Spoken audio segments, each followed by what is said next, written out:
My name is Heather Cracknell and I'm the Director of People Development for the Serocor Group.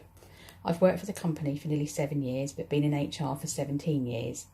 And what a challenging time the last few months have been. We've never seen such a blurring of work and personal lives.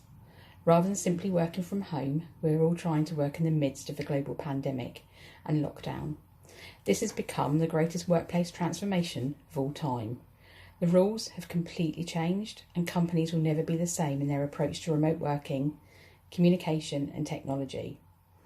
A few months ago, no one knew the word furlough, and I don't think I've listened to so many webinars, watched the news so much and read government websites so thoroughly. But from an HR perspective, it's been an interesting and at times enlightening how people have reacted to this pandemic. As a group, we have a number of us working from home, while others have been furloughed. This all happened very quickly, but we did try and be ahead of the curve in respect of home working. I have to say, all our employees were incredible, all working together to ensure this could be done, and to make sure it was a success. For me, I was excited by the challenge of having the whole workforce working from home. I explained to the management team that if we could get home working during COVID-19 a success and productivity continued, that it would enable me to push the boundaries further with flexible working once we return to the office working normally. I'm quite often asked what's been the most challenging parts of the past few weeks. And I have to say, apart from the increased workload for HR, it's also been ensuring the well-being of our employees. Everyone copes very differently to change, and suddenly working from home and not being in the office with teams and colleagues has been a struggle for a few of our employees, as well as the uncertain future. So with the help of the managers across the group, anyone who is struggling is spoken to by one of the company's mental health first aiders, given support and signposted to other agencies if required. We also have to ensure any employees who are socially isolated are spoken to on a regular basis and build those emotional connections. We'd previously introduced Wellbeing Wednesday within the business, which focused on, as it says, employee wellbeing. It was a once-a-month initiative around lots of different ideas, but since working from home, we've made this a weekly Wellbeing Wednesday.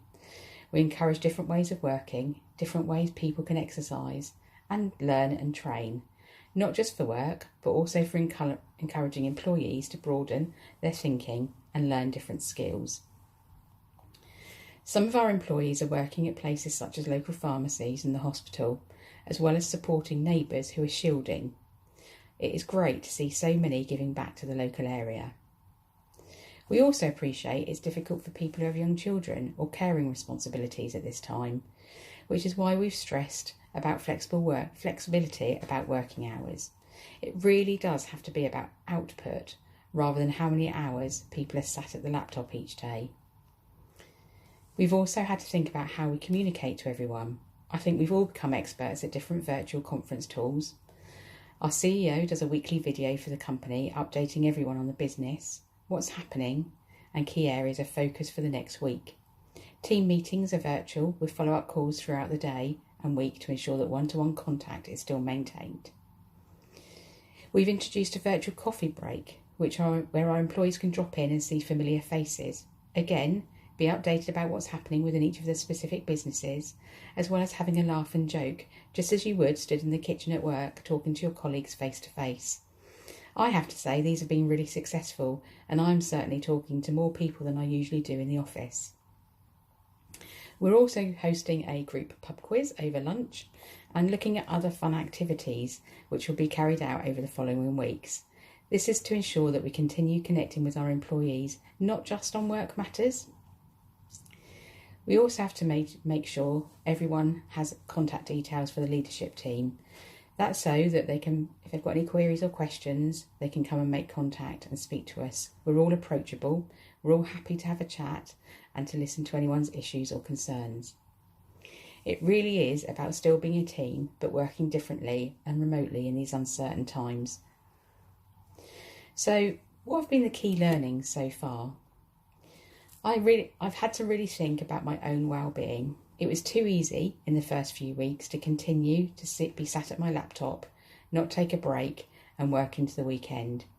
I am now really conscious of taking a break during the day, having lunch with my husband and going for a walk or sit in the garden.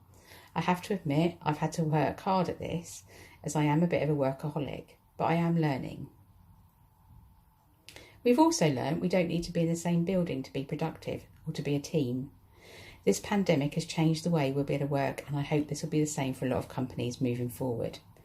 We can think about the office space we can free up and different employees that we can start employing on a remote working basis. I am looking forward to having a more flexible workforce with more employees working from home or hot desking in different locations, and employees not always being so protective of their own desk space.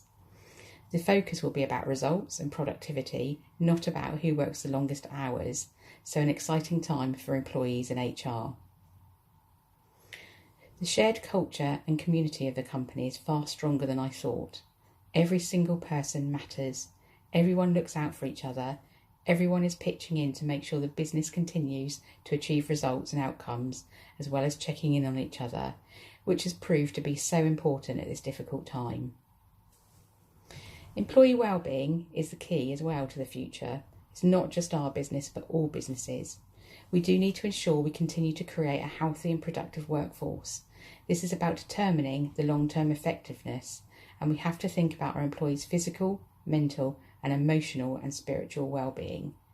Well-being is not just a perk, it will be critical moving forward. So we are now starting to plan as a business about the post-COVID-19 and what does the new norm look like. It will be key as to how we integrate people back into the workforce. But for me, the most important thing I've learned is not taking anything for granted, whether that's health, those colleagues around you, your friends and family. We all need to be thankful for everything.